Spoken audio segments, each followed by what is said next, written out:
Wow. Well, there we are, folks. It's now time. And welcome to the Paranormal Portal.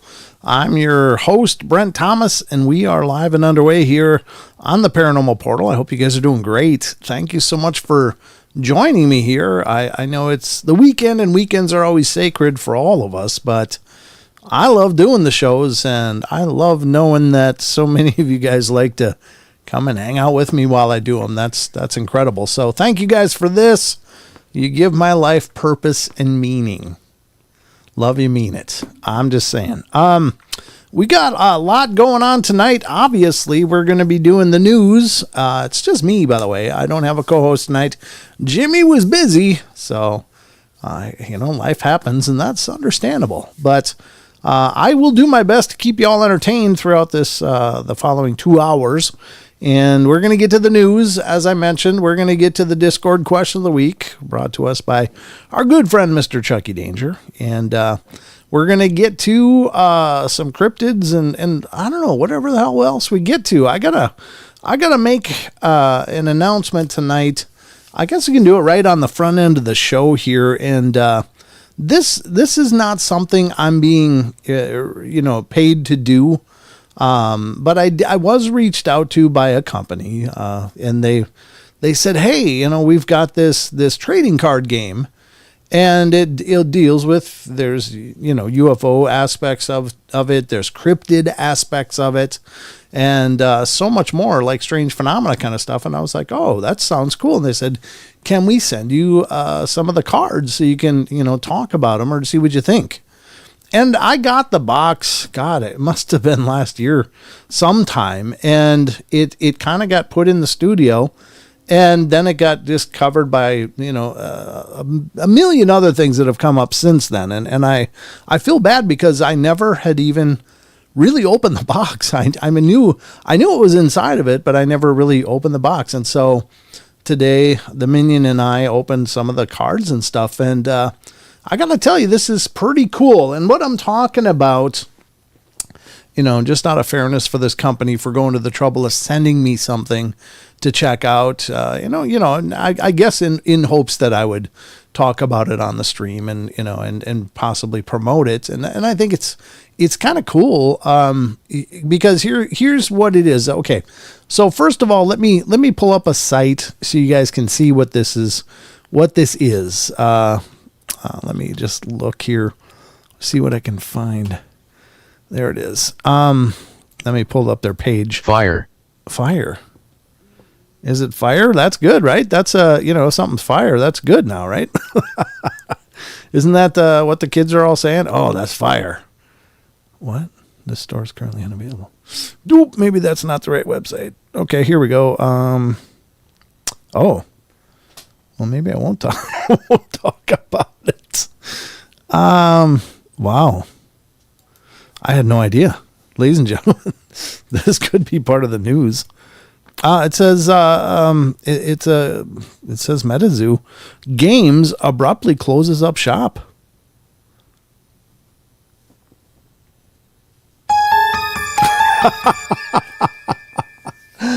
I'm so sorry. I didn't know this was the case.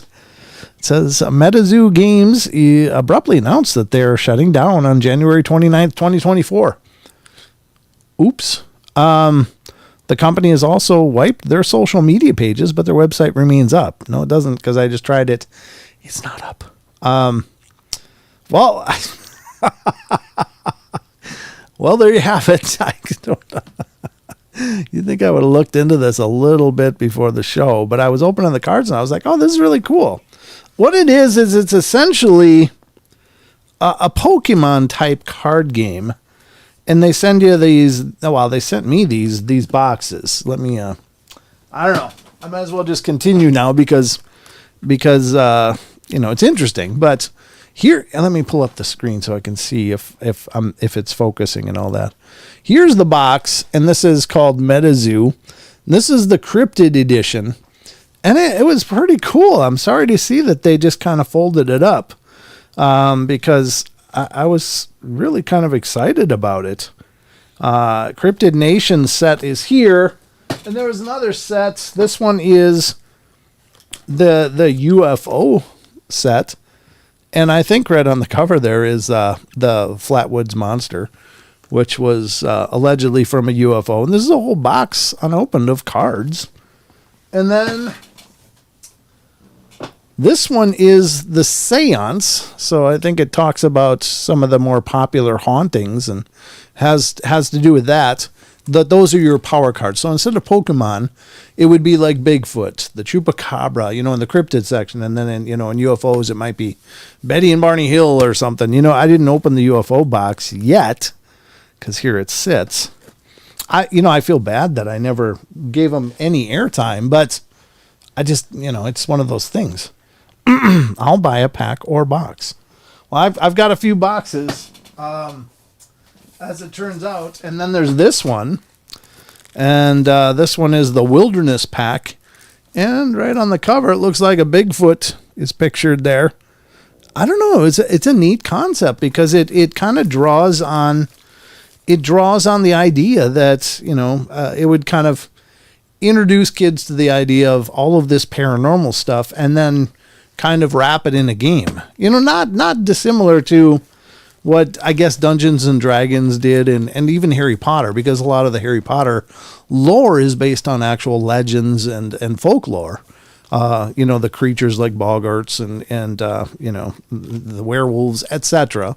That's all based on popular folklore and cultural folklore. So the Grindylows and all that kind of stuff. So I'm sorry to see that they kind of rolled up the carpet on that one because it's kind of neat. Don't open the boxes, more valuable that way. Okay, well, thank you, Annie. I guess I won't. I did open one box, the Crypted one, but we only opened 7 card packs, so there's obviously a lot more than 7 Pokemon-sized card packs in these things. But I mean, it was a hell of a thing to send out. I'm sure they must have put out a lot of revenue in just sending these promo packs out, but. Yeah, I don't know. I guess if anybody's interested in these, maybe that's something we could do. Is I don't know what they would be worth or are worth or what. It seems so. They shut down. Yeah. It's sad. But anyway, I was going to talk about it tonight because I finally got around to opening them, and then I was just going to pull up their site because I figured, well, God, this is just last year. They must still be rolling. I never even would have considered that. The company kind of shuttered, which is unfortunate. Yeah, the Wilderness one has like even a unicorn. I mean, I don't know. It's just kind of neat stuff. And the cards are really well made. I don't know why I'm still talking about it since it's kind of a moot point, but it's really interesting. Huh. Well, there you go. Metazoo was the idea. And apparently it didn't go as well as they wanted. Let me find some of the Crypted cards that we did open though. Here's one, the Lava Bear. It's kind of maybe hard to see, but that's a Lava Bear card. So they're very much like Pokemon. I don't know how well you can see that, but that's about as well as I can show you. Let me continue here. I should keep them in order, otherwise Minion's going to get upset. Here's the, it says Space Penguins. I've never heard of Space Penguins. That's interesting. The Menehune, which are Hawaiian legend of little people in Hawaii, are called the Menehune, and that's them. That's their card. So, I mean, it was kind of neat that it did that. Here's that's a power-up. Okay. There's growth, there's island, there's cosmic aura.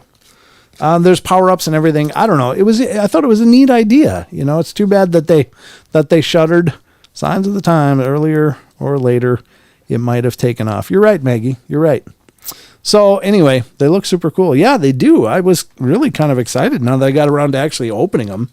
I'm really actually very let down that they weren't able to keep it rolling, but there you go. Metazoo, it was a great idea. Maybe the execution wasn't as great. Maybe it was too technical and people just didn't get it. Like, I still don't know how a person would play this, and I don't see any instructions in these either, at least in the box that we opened, but there you have it. I guess that shortens up that segment quite a bit. Probably got a cease and desist from Pokemon. You know, you're right. That could be. They could have been leveraged by whomever does the Pokemon thing. Is that, I don't know. I don't think that's Shonen Jump, but that's a, probably a good possibility actually. Maybe it was too close to Pokemon. They're like, hey, you can't do this. And I imagine they probably would have done okay if they could have litigated it. But when you got a powerhouse like that bearing down on you, yeah, that's maybe a tough thing. But anyway, there's that. So I guess we can move along. So in light of that, considering I was just trying to introduce you to a now defunct card game, it's really sad because, man, those are really cool. They did a hell of a lot of work, clearly. And it could have been something. But anyway, let's get to the news because I know that's working. At least that part is on board. So let's move over to the news. Ladies and gentlemen, I'm going to news you up. You're about to get newsed. So we're heading into the news. Here we go.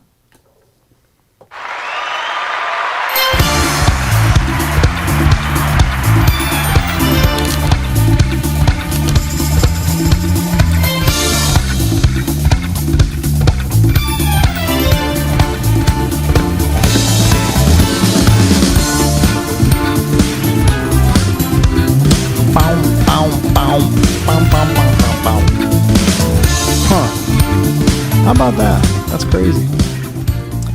How about that, ladies and gentlemen? Just when you think you got a plan, someone goes and rolls a turd right down the lane. There's a Crypted board game I saw at Christmas. I think it's associated with the YouTube channel. The name escapes me, though. Well, that's clever. Clever marketing. We could do a Paranormal Portal board game. Do not get trapped by the long beard. Just saying. That could be something. All right, ladies and gentlemen, welcome to the news, which is not this screen at all. Why isn't it working? Oh, yeah, it is. Never mind. It is working. Good evening to you, Brent Thomas. Thank you, Jason. Good to see you. Hi, everybody. Hi, Grumpy Owl. Good to see you as well. Maggie's here, Wizard, Rachel, and several more. I'm sorry I haven't been doing individual greetings here on the show, but Batman's here, Gruntardo's here. Maggie, I said. I'm just scrolling up quick. Wildman's mom's here. Who else is not? John Temprin. How you doing, John? Good to see ya. And Rick Waggerson's here. Happy Squatching Saturday. Me friends of the portal. Yeah, Rick, good to see you. Thanks for showing up. Barbara Mora's here. They folded up shop. Yeah, it did shut down, Maggie. That's too bad. I should have looked. But all right, and Annie Manul is here. So Brenda Joe. How you doing, Brenda Joe? I'm just scrolling up through the chat, just taking a look here. Hang on to them collector's value. I wonder if they'll ever be worth anything, really, because it never really became anything. Although they're really professional done. I mean, they're all foil wrapped and everything, just like Pokemon cards are. So very cool. John Stevenson's here. Good to see you, John. Other John. We got the Johns are in town. That's good. Okay, so welcome to the Paranormal Portal News Desk, where I'm your anchor, and I'm about to bring you some news that I thought maybe was interesting enough to cover on the show here. So let's dig into this. As always, I am utilizing a site that I absolutely love and adore, and it's called unexplained-mysteries.com. This is an amazing site. Please support this and all the sites that we cover throughout the course of the show, including paranormalportal.net. Because, it helps to pay the bills. It helps to keep the lights on.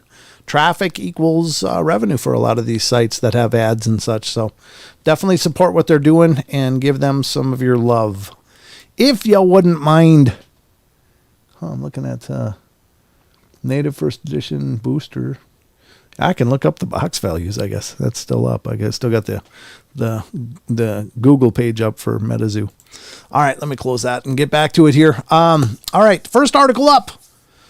It's from the archives I don't know. I've never heard of this guy before. But from unexplained-mysteries.com, ladies and gentlemen, comes our first article on the news tonight. This is from the archives. World of the Bizarre archives, as a matter of fact. Man claims... Oh, I'm on the wrong page because I'm hitting scene changes, but I'm looking at the Rumble feed, so there's a delay. From the archives, man claims he can speak multiple alien languages. How do you verify that? I wonder. I said, how are you in Venusian? I really did, honest. I can speak it. How do you verify that at all? I mean, nobody's going to go and find a native Venusian speaker and say, what did you say? What is that? That's funny as hell. So I don't know what to think of this. But anyway, and again, my skeptical side does come out from time to time here on the show that you may be aware of if you've been around. I do have an open mind. Believe me, I do have an open mind. I do believe that we are visited by intelligences from places unknown, whether it's deep space, whether it's dimensional, wherever they're from, they're coming here. And I guess I feel confident in that because I have seen UFOs, at least three times, four times, and I've seen anomalous things up in the deep sky, but I could be misinterpreting those. I just don't know enough about what's going on around our planet in terms of satellites and space labs and stuff like that, or the space station. So, but I do know that I've seen at least three, I am absolutely confident were UFOs, one of which was actually a flying saucer, hovering above some pine trees up here in the north of Idaho. And if you're not familiar with the story, God, check out any one of the interviews I've done on several other shows because I've talked about it for years. And, believe it or not, I have, no skin in the game other than I'm telling you, I saw it. It was real. It was there. But I don't know that's like all of the claims can be real. I don't know that. I can't get my head around all of that. That's not me saying it's not possible. It's just me saying I can't intellectualize it. I don't know how to process all of that.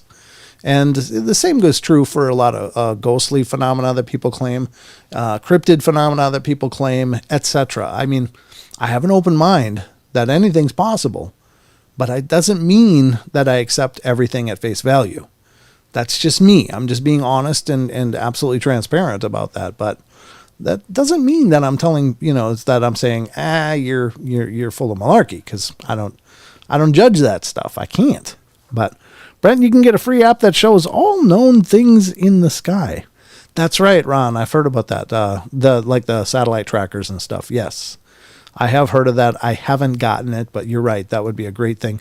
If I was much more diligent in my search of the skies, I would definitely do that. But the next time I go out and stargaze, I will do that because that's a great point. All right. So, man claims he can speak multiple alien languages. Let's see what he says. In this vintage clip, BBC astronomer Sir Patrick Moore speaks to a man who said, I didn't even pre-read this. This is so weird. Because he says he can speak Venusian, which is apparently the language of Venus. I don't know who's talking there because the place is like 400 degrees Fahrenheit and full of ammonia gas and stuff, but they must sound really funny. That's all I'm saying. It's more like, ah! So it's actually Venusian. This guy claims he speaks. In this first of a new article series, exploring some of the weirdest and most compelling video clips from over the decades, we take a look back at the notoriously bizarre interview once featured on the BBC. Legendary astronomer Sir Patrick Moore was best known for presenting the long-running astronomy series The Sky at Night, up until his death in 2012 at the age of 89. Wow. That's quite an accomplishment. But what most people probably don't remember is his stint at the helm of a documentary series, One Pair of Eyes, in 1969. I don't remember that because that's when I was born or hatched, however it worked. In the episode, which was entitled "Can You Speak Venusian?", Moore interviewed Bernard Byron of Essex, a free thinker who believed that he could speak in several extraterrestrial languages that had been communicated to him from the planets Venus and Pluto. I bet you Pluto sounds something like... Sorry, that was really funny in my head. It's not always a good place. In the vintage clip, Moore can be seen attempting to maintain a straight face while asking the eccentric pensioner to demonstrate the bizarre languages both in verbal and written form. But was he really speaking alien, or was he just spouting a load of gobbledygook? You be the judge. Well, this is by a channel called Key Gator, and we're going to watch it because I am not about to miss this. God bless Key Gator. I hope you're okay with us watching this. But this is the news. We are actually exploring news and the idea that somebody claims they can speak alien languages that they learned from Venus and Pluto. To both planets of which are not generally deemed really hospitable to biological life. But let's see what he says.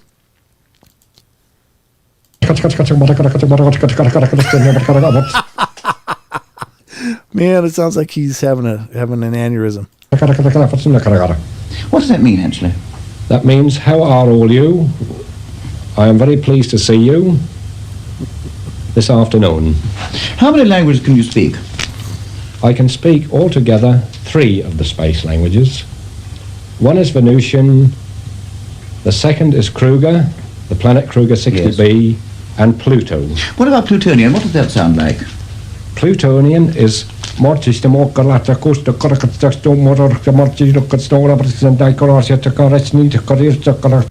they sound really like Venusian on Pluto. I guess that's a good thing. Maybe it's kind of like American English and Australian. Yeah, it's real close. Maybe you can work with it. Maybe you can go to both planets and get a beer. I'm just saying, it might be possible. So maybe we got that going for us. We don't have to learn a lot of them. We just got to learn a main dialect and then adjust for regional accents. How did you learn these languages? These languages have been a gift sent from me from the actual... Barbara, is that Giorgio's dad? Of course, she's speaking of the astronomer guy. I think there must be a dress code for like scary smart people that they just got to let their hair go. It's because of their wild intellect that they can't maintain their hair. That's just not possible. Let's see how this continues. People by rays. Look at that! Look at that hair! Look at that! That guy looks like the cartoon guy that just opened the bomb package or something. You know? It's like, poof. Yeah, he's got an amazing stylist, and it goes by the name of Pillow. He's sporting the bedhead. That's awesome. That guy did not. There were no cares given at all when he got dressed. He was just like, "Oh, I like this suit."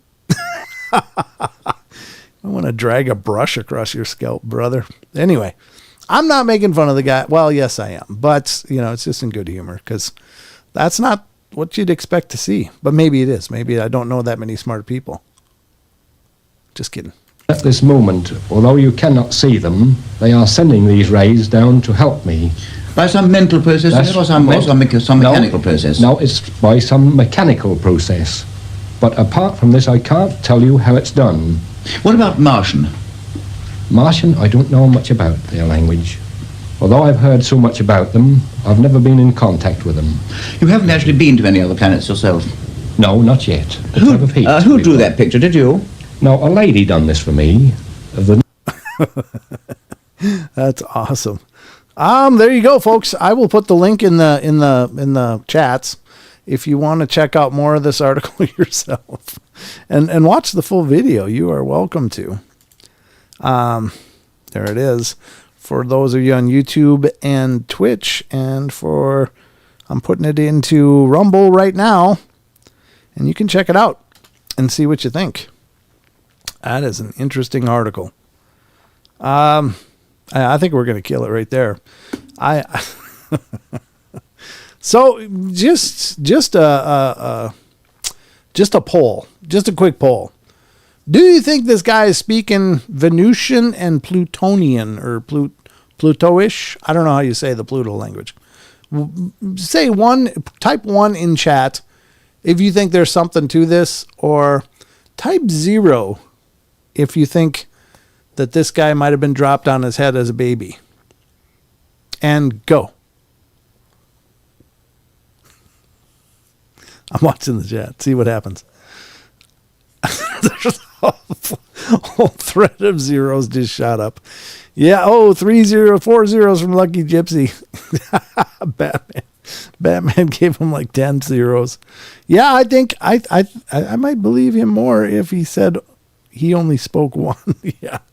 I mean, there's definitely a threshold there. It's like, well, if you would have stuck with Venusian, we probably would have been on board with you. But when you threw in Plutonian and sounds just like Venusian, yeah, you kind of lost us on that one. So not buying it. Me either. But there you go, folks. This is what I mean by, I have this filter. It's like, okay, that one's out of my ballpark. I just can't jump on board with that. I don't believe this guy. I'm just going to go out on a limb. Maybe this was his 10 minutes. This was his moment to shine, and he grabbed it. God only knows. I don't know. But at any rate, there you have it, folks. That's the claim that's out there. Man, my stomach is just doing a backflip right now. Ooh, I had a burger patty earlier, and it doesn't seem to be liking me much. Anyway, I think I'll live. I just got to get through the crampy part. Like, ooh. All right. Anyway, that's the first article. Do you see why I love the news? Come on, this is pure entertainment, folks. So let's get to the next article, because that one was giving me a headache. And maybe that's part of what's going on with my burger patties. I don't know. Maybe he wasn't saying, hi, how are you, in Pluto. Maybe he's saying, may your burger patty turn into a rectal lava flow. I don't know. I'm just saying, could be. Maybe he did a curse. Maybe they told him he was saying, hi, how are you? But it was really, this is how you make people's indigestion act up. Ooh, this is going to be crampy. I might have to take a break. I'm just saying. I didn't expect this. All right, let's TMI, Brent. Yeah, probably. Sorry, Cecil.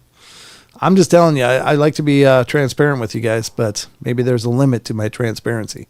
Hadn't considered that, but thank you for that thought. Awesome article. I agree with you, Brent. Thank you, Ron. Venusian curse. Yeah. Could be, Barbara. Could be a Venusian curse. This is how they're going to take over. They just needed him to air that interview, and they were planning on moving in the mothership then when everybody was folded over and cramping. I don't know. Burger patty, that is. Yeah, it's apparently fighting back. Ooh. All right. Anyway, let's continue on. We're going to go to the next news article, which is also from unexplained-mysteries.com. And this one has to do with the Phoenix Lights. This is a really popular and famous UFO incident that happened in Phoenix, Arizona, I think in the 90s. But let's take a look. This is from unexplained-mysteries.com. UFO phenomena, Phoenix Lights, classification UFO incident this week 1, rank 2, all-time 13. I don't know that this is the actual capture of it, or if this was maybe when the military planes went up and started dropping flares. I think this is supposed to be the actual footage, or a clip from the footage, an image from the footage that was captured when it was actually going over Phoenix. But there's lots of people that saw this and going right over their neighborhoods. There was one neighborhood specifically where people were like, God, this thing was like miles wide. And they were watching up, and they could see the 7 lights that were in like a pointing direction, but they could also see that it was whatever it was around those lights was actually blocking out the stars in the night sky. So there was some mass to it as well. It wasn't just these orbs floating around. It was some mass that it was attached to. So It says factual analysis. Officially, the Phoenix Lights sightings were said to have been the consequence of pilot training exercises in the area, but even today, many UFO researchers remain unconvinced by this explanation. How long is this? That's pretty long, but we'll read through it anyway, because this is good stuff. Phoenix Lights is kind of a landmark UFO sighting. One of the most widely debated mass UFO sightings in history, the Phoenix Lights incident, consisted of two distinct sighting events that took place on March 13th, 1997. There you go, 97. In both cases, witnesses described a distinctive V-shaped formation of bright orb-like lights which moved in formation across the sky as though part of a single large object. The first series of sightings occurred between April, where the hell did I come up with that?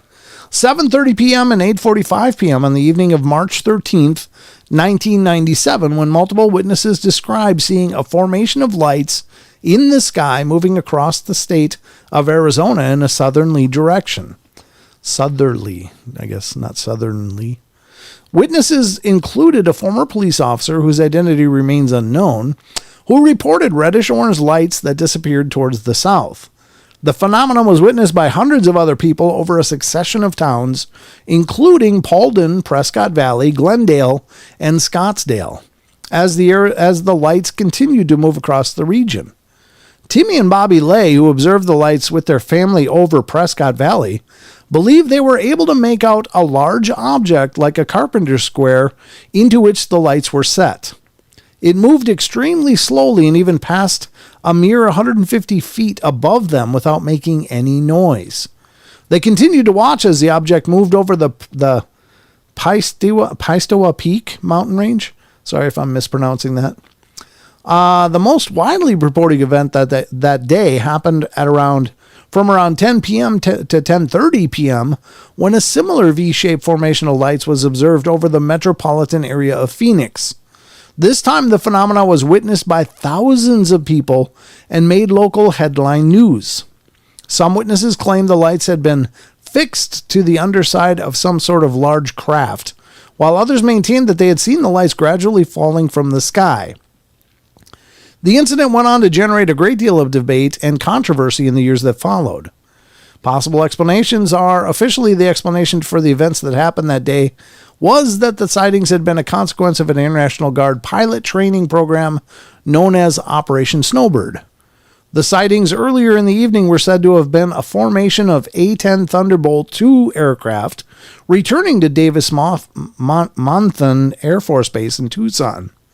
The mass sighting over Phoenix, meanwhile, was dismissed as little more than illumination flares that had been deployed by other A-10 aircraft during a training exercise in southwest Arizona. These explanations would go on to become a subject of major contention between the believers and skeptics, with one side arguing that planes and flares could not have accounted for all the sightings that day, and the other maintaining that the entire incident has been satisfactorily explained. Even today, many remain unconvinced one way or the other. And it's fascinating if you get into the interviews with different witnesses and such, what they saw. I think it was the couple that were mentioned, Tim and Bobby Lay. They were in that neighborhood where it went right overhead, I believe. I'm not intimately aware of all the details of this case, but what was cited was that it came overhead very low. It did block out the stars in the night sky above it. And the flares were, if there was flares, there was reports that soon after the reports came in, there was people that checked with the military towers, and I think it might have been law enforcement or someone else, or other official bodies checked with the military, and they disavowed any knowledge of any training exercises going on at that time. But soon after, that was training exercises was the excuse that came out. So it was very, very sketchy. It was very suspect how the events unfolded, and the official denial that it was eventually with the training exercise explanation that came out subsequently much later. And I think they might have scrambled some things up to drop flares just to try to add credibility on that same night later, much later. So, I don't know. Sorry. Got something floating around my mouth there. But in any case, this is a big one. I know that even the governor was kind of, he faced a lot of criticism. I can't remember the guy's name anymore. He's got a very unique name, but names are my Achilles heel. But at any rate, he came out and did a news conference like the following day and said, yeah, well, we have the culprit in custody. And it was his aide dressed in a big alien gray outfit. And then he made a joke out of it. And a lot of people took that as a real slap in the face because people were scared. People were dealing with something they couldn't understand, and they witnessed something that they couldn't wrap their minds around. And here's the official governing body of the entire state making them look like idiots. And so he received a lot of criticism. And then later he came out and said, well, in all honesty, I did see it myself, and I don't know what it was. And so I can't remember his name, Stoney or Sorry or God, whatever his name was. I'm not looking at the chat if you guys are telling me. Let me look. Anybody say who the governor at that time was? They're flying over Brent's house. Now that was a helicopter. They go to the hospital, which is nearby. They come from the mountains and go to the hospital. So got to be careful up in those mountains. It's funny how the official explanation is not released until very much later. Yeah, that is true, Ron. If this was the case, it would have been announced immediately. Yeah, I mean, when they first did their inquiries, they would have said, oh, no, it's just us. We're doing some training exercises. Nothing to see here. Move along. But they didn't do that. There was actual denial that there was any military exercises going on by their control towers. So not a good sign. I just heard a helicopter. Yeah. Yeah, they go right over my house. I'm like literally right on the path to the hospital. And they managed to fly over my house all the time. Maybe that's why the rent is so cheap. I'm just kidding. You never know, though. Yeah, it's kind of weird. Anyway, you get used to it. Sorry, Brent. Why are you sorry? Don't be sorry. You're doing great, Maggie. Nothing to be sorry about. Okay, so that's the Phoenix Lights episode. And if you're not, oh, you've never heard it before? Yeah, it doesn't come out all the time, but generally speaking, it's much more active earlier in the day, oddly enough. And I think it's from car crashes and stuff that are up away from town quite a ways. And so they fly out the helicopter Life Link and pick them up and carry them over to the hospital. And God bless them. I hope everybody's okay. But all right, so that's the Phoenix Lights. If you're not familiar with that, you might want to look into it. Did anybody remember the name of that governor during that time? I'm not seeing anybody say it in the chat. We're in a flight path for the helicopters down here too. Yeah, SoCal, it sucks. I mean, you get used to it. For the most part, it only affects when I'm broadcasting. Because if it gets too loud, I can always put on my headphones and, just kind of close out any of the external sounds. But when I'm doing a show, the mics are live. It's, they pick up a lot of noise. That's why, the studio's closed and I have to shut the door and just to keep minion noises out and Mrs. Portal noises out and stuff. So just because, but anyway, Fife, Symington. Yeah, Symington. There you go. Fife. Thank you, Android. Yep. He's right. It's Fife was his name. Yeah. Philip said Fife, Symington. Okay. Philip said Fife, Symington. Okay. Thank you guys. Look up Brent Fife. Yeah, I got it. Sometimes since I'm using a chat board that actually combines YouTube, Twitch, and it's supposed to combine Rumble too, but it's not working. At least not yet. I must have missed a setting somewhere, but yeah, Fife Symington. Thank you guys. I appreciate that. I knew the name was unique. I was like, God, what is it? But yeah, that's it. And so he initially came out and said, oh, it's nothing. Just lighten up, people. It's fine. Everything's fine. And people were pissed, just pissed, because they were afraid. People were stressed out. They didn't know what the hell was going on. Is this, my God, we've all seen movies, right? Independence Day. It's like, oops. Well, is this that? You don't know. Good God. So to make a laughing stock of those people that had seen something in the face of all the skeptics and stuff as well. The skeptics were all over it, like, yeah, see. And it's tough enough to believe in this stuff sometimes, but then to have official bodies, on board just making you feel stupid is just even worse. So yeah, thank you, cool Cecil. I appreciate that. I appreciate all of you. All you doing it. Hey, Dan, good to see you. I just made a bit. Made a bit? Anyone want half? What's a bit? What's a bit, Dan? I don't know what we're offering here. Yeah, that was messed up. You're right, Barbara. It was. Okay, so that's this article. Now you know. If you didn't know, you know a little bit more. If you did know, just to jog down memory lane.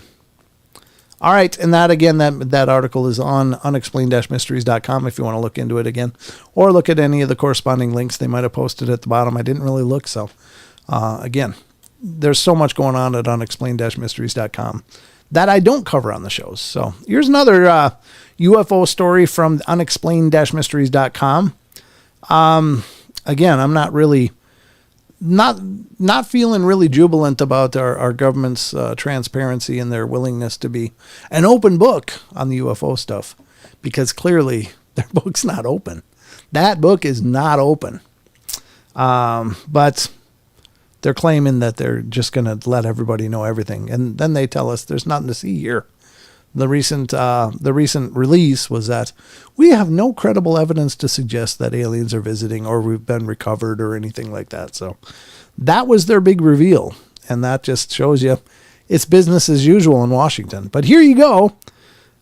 This is the new article. This is from unexplained-mysteries.com. Declassified UFO footage is now available on AARO's website.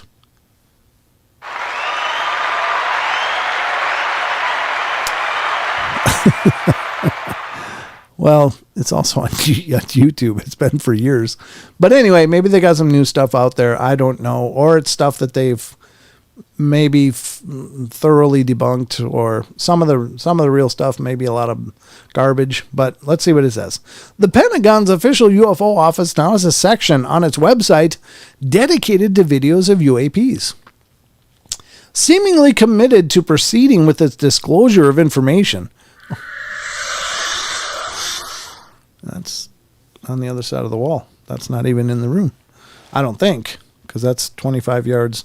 25 yards in circle. This circle on the screen here is actually a 25-yard distance, and that was way outside of the room. So not sure who is out there, but anyway, let's get, again, I forgot what I was talking about when the hissing started.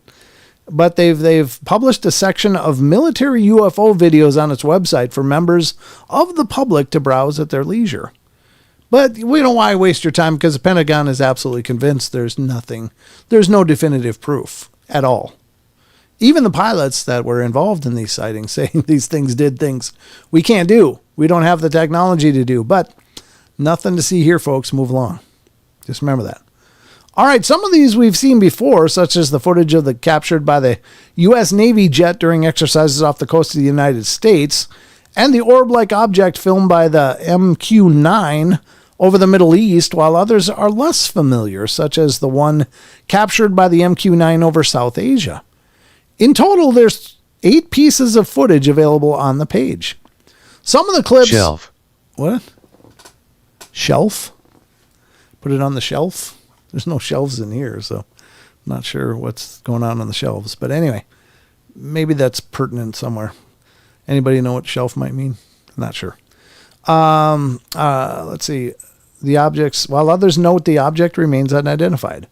A recent Pentagon report regarding AARO's investigations into the phenomena suggested that the U.S. government has never recorded any evidence or obtained any physical remains of any extraterrestrial vehicles that might or might not have visited Earth. What do you mean might not? How could we recover pieces of vehicles that have not entered or visited Earth? I think the only place we can find them is Earth. Anyway. This doesn't, however, rule out the possibility that one or more of these videos shows something alien. You can check out the Arrow Videos page for yourself here. I'll put a link in the chats again, because it does include a link. Maybe a continental shelf. Maybe. But it's still Earth, right? It's still Earth on the continental shelf. Somewhere. I mean, it's Earth. But, yeah, it's hard to say. All right. The links are in the chats if you want to check out this, because at the bottom of the article, there is a link to the Arrow videos page that you can go check out as well. Maybe you'll find something interesting. There's only 8 to pick from, so excuse me. Going full Sith here. Getting in touch with my dark side. No, it's just a gurgle. Anyway, I don't know. I'm not going to hold my breath for any relevant disclosures from the government, because clearly, as I said, it's business as usual in Washington regarding UFO stuff. Again, I've seen this stuff. I know it's real. I can't imagine if me, just some idiot with night vision binoculars, managed to catch something amazing, and the government with billions and billions of dollars of surveillance equipment and monitoring the skies hasn't seen anything. Really? That doesn't make a lot of sense to me. So you be the judge. But there you have it. There you have it. That's that article. And I don't know what the hell else to tell you. Other than, don't hold your breath if you're waiting for official disclosure, because you're probably going to pass out. Oops, that's not the button I wanted to click. I wanted to click that one. There we go. All right, I got one more for you guys for the news. I know we've gone a little long on the news tonight, but I guess I just got a lot to say, so, which is probably good since I'm the host and all. But anyway, let's check out the last one tonight. This one's kind of interesting. Comes from Creatures, Myths, and Legends segment of unexplained-mysteries.com. And you can check out all these, specific categories on there as well. Generally I grab a mixed bag of things when I'm doing these newscasts, but there's tons of articles of each persuasion in there. It's just, I just grab things from the main page. So there's lots to see. All right. From unexplained-mysteries.com, invisible goblins blamed for haunting of terrified family in Zimbabwe. That's right. I don't know how they know it's goblins, especially if they're invisible, but let's see what it says. 3 young children and their grandparents have allegedly been at the mercy of some mischievous entities. According to local news reports, the phenomena plaguing the family, who hail from Magwegwe, north in Bulawayo, began last November and quickly left them frightened and confused. Among the many incidents that have been occurred at their home were the cases of objects disappearing into thin air, strange noises, lights flickering, doors closing on their own, and even, on a few occasions, the family's children aged 8, 12, and 13 being physically attacked by an unseen force. One morning, our children woke up with their heads shaved, one of the grandparents stated. Wow. I don't know what to make of that. We thought it was a one-time thing. The next day, our youngest child woke up in the middle of the night screaming. He'd been stabbed in the leg with a knife. Oh, good God. He also woke up with his head shaved again. We were all terrified and completely clueless about what was happening. In desperation, the family turned to spiritual healers and other practitioners in the region, but rather than help matters, such interventions only seemed to make things worse. Intriguingly, when the grandparents sent the children to live with their maternal grandmother in South Africa, the phenomena seemed to follow them there, prompting her to send them back home. While the family have attributed, the occurrences to goblins, if all of this had been happening in the U.S., for example, it's more likely it would have been attributed to poltergeist activity. That's exactly what I was thinking. Either way, it seems that whatever it is has been plaguing the family. It has left them at the end of their tether.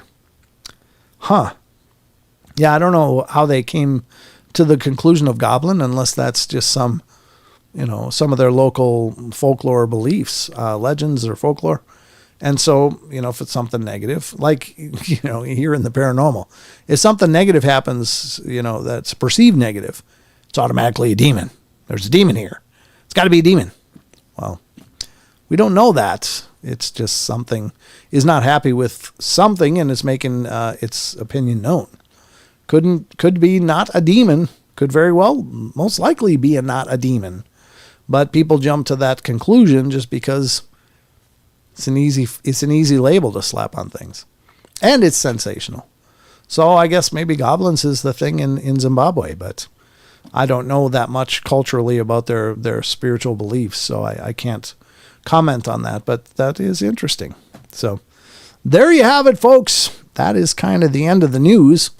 I hope you feel like you are at least more informed than you were, and you feel like you can go forward and, I don't know, speak to these events more clearly. I don't know. Anyway, that is the news. We're going to wrap it up and head back and get to the questions of the week. Question of the week. And so let's do it. Hang on. We're going in.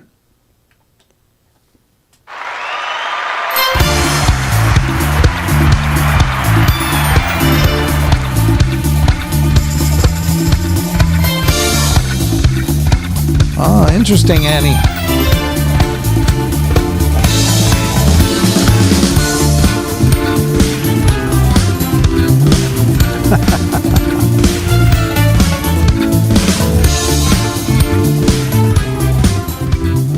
That's interesting. So Annie Manuel says that Bantu cultures, Bantu cultures have goblin-type creatures. I'm not sure what Bantu means, Annie. Could you elaborate on Bantu? I don't want to Google it right now. And Rachel says, I blame goblins for my missing stuff. Definitely not my memory. Well, good. I'm glad life is a lot easier when you got a pretty handy scapegoat.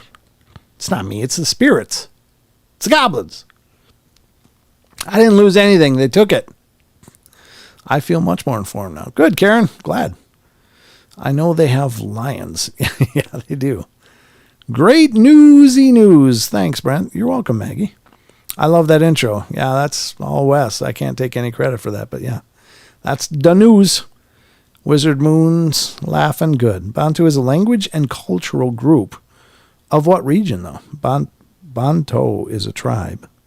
Okay, Bantu is a language and cultural group. Bantu is a tribe. Sock thieves, goblins. Absolutely. They'd crawl into your dryer and take off with one. That's it. They only want one because they're just being mischievous. Yeah, good thoughts, folks. Okay, so yeah, I think that's very interesting. And sure, again, if you believe something is the case, then does it become the case because you're manifesting that to a degree? I would say the most likely those kids are dealing with something poltergeisty, something poltergeisty. Nobody's noticed something that changed in the studio here. And I keep wondering if somebody will make a comment about it, but nobody has yet. So we'll see. But that's my teaser. Something in this visual picture has changed, but so far nobody has made mention of it. So I don't know. Maybe it's not that important. But to me, I was like, I wonder when somebody's going to notice that. So I'm putting out a teaser to say, did anybody notice? Did you? Now everybody's looking like, what's going on? What's new? You did see it. Okay, the scary old man. You're right. Yep, he's right there. Whoops, right there. That's actually a Halloween decoration I bought about 8 years ago. And he's an old man, and he's actually animatronic. He'll talk and stuff. But he has a bowl, and you can put candy in it. Just put it outside your door, and kids will take one. And when they come in and take one, it'll be like, you better leave, or something like that. He says all kinds of creepy things. It's funny. I noticed there was, yeah. Yeah, he's kind of dressed up like a creepy butler. He's got one blind eye, and it's all white, and his jaw moves when he talks. He doesn't have any batteries right now, but he's there just to give Don neck rubs when he's here. So I can't see it. It's right here, John, right there. I'm pointing right at his face. He's kind of hidden in the shadows. He's tucked around the edge of the stand that the screen is on. But he's there. He's peeking out. That's him. You were across the water from us and Elaine last weekend. Huh? I was. Oh, are you guys near Seattle? Is that where you are? I got the inflatable 5-foot Jack Skellington. Oh, that's pretty cool. I noticed him with Mike Ricksecker. Oh, did you? Oh, yeah. I suppose that's probably true. Yeah, it's a little easier to see when I'm recording in that format rather than having the chat on screen. I got to crop things down. So, and it's probably a little less light as well at the nighttime. When I recorded with Mike, it was during the day. So there you have it. You guys are close to Seattle. Okay. Oh yeah, John. It's hard to see if you're on a phone. Yeah, it makes it a little tough. But I see the Space Needle daily. Oh, very cool. Yeah, we went to the Space Needle and it smelled like somebody pooped on the sidewalk somewhere near us. And Mrs. Portal was like, she doesn't like smells like that. I didn't like it either, but I mean, I don't get nauseous. But man, we'd just eaten and we went over to the Space Needle. I'm like, no. We had a seafood bowl, and it was all the crab and shrimp and stuff, and we just filled up. We pigged out. We went over to the Space Needle, and it sounded like somebody dropped a deuce somewhere on the sidewalk, and it was just horrible. She was literally almost sprinting past that spot, and I was not far behind because it was just rank. But anyway, yeah, we saw the Space Needle. We saw all that stuff. Went to the aquarium. That was cool. So anyway, let's go. Oh, dang, just like you were in Los Angeles. Yeah, I know. I can't imagine. I don't know. It's Nathan Nate. That was funny. She didn't think it was so funny, but I was kind of chuckling. Why'd you call it Halloween decoration? You don't mean daily. Well, I mean, I bought it during Halloween is what I mean. But yeah, you're right, Misfire. Everything in here it's just the portal decoration. Because it's always Halloween here in the portal. So just saying. All right. So let's get to the question of the week. Before I do this, though, I just want to look and see if nobody's watching over on Rumble. So that's okay. It's a new show over there. I do know that people are watching after the live streams happen. So that's cool. And hello to anybody on Rumble. It's great that you guys are checking out the streams. Thank you so much. We're kind of new here. This is just our brand new offering in the Rumbleverse. But we are on YouTube as well as Twitch streaming live. And I want to go to YouTube and grab the list and see just who's in here. Whoops, I want to close that. All right, because I want to do shout outs. So if you want to shout out, type something in YouTube or type it in Twitch, wherever you are, so that I can see. I don't understand Rumble and Twitch. Is it an app to download? Well, Maggie, what Rumble is it's a web page much like YouTube. You just type in rumble.com. It's an alternative to YouTube, essentially. And I love YouTube, and it's not been a problem for me or for the show. But I know that the YouTube algorithm is really tricky. There's a certain formula, and I haven't cracked it yet. And there's a lot of services out there that'll help you with thumbnails and stuff. But then you got to pay them, and in order to move up higher on the algorithm to get recommended and to get more endorsement. So I'm like, well, we'll just spread the net a little wider. I'm still working on YouTube, trying to figure out how to get more people to see the shows. But until then, I just figured we'll just cast the net a little wider and go on Rumble. It's another platform. It's growing and it's very popular. So, and also Twitch. Twitch has been really sleepy for us as well, but it's out there. So just another opportunity, I guess. Let's take a look at the participants. Let me go back because I want to drag this out. It's too damn small. Pop out chat. There we go. I'm going to make it bigger because I can't do it on my main chat. So let's look at the participants and see who is here with us as we go through the Paranormal Portal. There are 57 people watching on YouTube currently, although not that many talking, and that's okay. You can just kind of linger and watch. So far, we got Android Paranormal. We got Barbara Mora. Grumpy Owl is here. John Stevenson, John Temprin, Karen Alberding, Kirsten Leah. How you doing, Kirsten? Good to see you. How are you doing, all of you? But it's good to see you, Kirsten. And we got Lucky Gypsy, who is also over in Twitch. We got Maggie M10. We've got Misfire Jack. Sorry, I had to lean in on that one because it was hard to read. Nathan Nate is here. Philip Blair is here. Psychic Protection Sanctuary with Maya. How you doing, Maya? Good to see you. Thanks for coming in. Rachel Gets It Right is here. Ron the Sage, SoCal Squatcher, Tommy Cooper. Good to see you, Tommy. Tommy of Cryptovania. Good to see you. I like that drone footage, man. Well played. I'm excited to see what you guys do with that, by the way. Check out Cryptovania if you get a chance. And, more people came in. Wildman's Mom, Wizard Moon is here. Who popped in? Somebody, Cecil Webb Jr., somebody popped out. A name disappeared. Two came and one disappeared, and I'm trying to figure out who I missed. So let me just look at the chat. Dropped a what? A deuce. A number 2. Number 2. Number 1 is urine. Number 2 is fecal. So remember, I've got children, so I speak in fluent children. It is a family show, so I try to keep it family friendly. I think Twitch is working on an app for Android. Oh, that's cool. That's cool. All right. So did I miss anybody? Oh, Isaac. How you doing, Isaac? Good to see you, brother. Thanks for stopping in. I hope you're staying. I hope you're sticking around. Just saying. Wonderful to see you guys. Thank you so much, everybody that's here. Deuces, everybody. I don't think that means the same thing, Barbara, but yeah, I hear you. Nathan Nate, imagine if you were named Fecal with F-E-C-E-L. Well, yeah, that would suck, but it would suck more if it was F-E-C-A-L, which means poop. But yeah, that would be a horrible name. You'd have to not like being a parent if you name your kid something like that. You just can't like having kids. You've got to want to make their life miserable. I'm just saying. You don't do that to kids. You got to give them good names. Then see what they can do with them. Let me pull that back in. There we go. All right. So that's the shout outs there. Let me take a peek at Twitch to see if anything is going on. Yeah, Lucky Gypsy's there. And I'm there.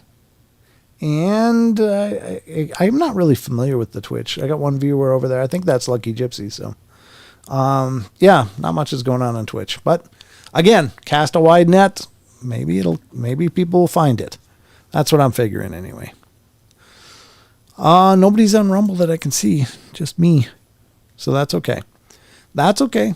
It'll figure itself out. I should probably put more information on Rumble about when the streams happen so people can, if they're interested, because we are getting followers on Rumble. It's just maybe they don't know when I'm live. So that's probably my failing.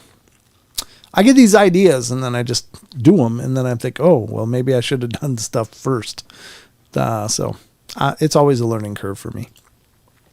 Anyway, Dre, how you doing, Dre? Good to see you. Thanks for stopping in. I didn't see that name before, so that's good. Very cool. All right, let's continue. We're going to go to Discord now, ladies and gentlemen. We do have a Discord community. If you're interested in joining the Discord, the URL is, and I'm putting it in the chats on YouTube and Twitch right now, https://discord.gg/paranormal portal. And that's how you join the Discord server. If you are interested, that would be wonderful. And we'd love to have you over there. So we are going to go to Discord right now. When I'm going here, there's our Discord server, because it's time, ladies and gentlemen, for...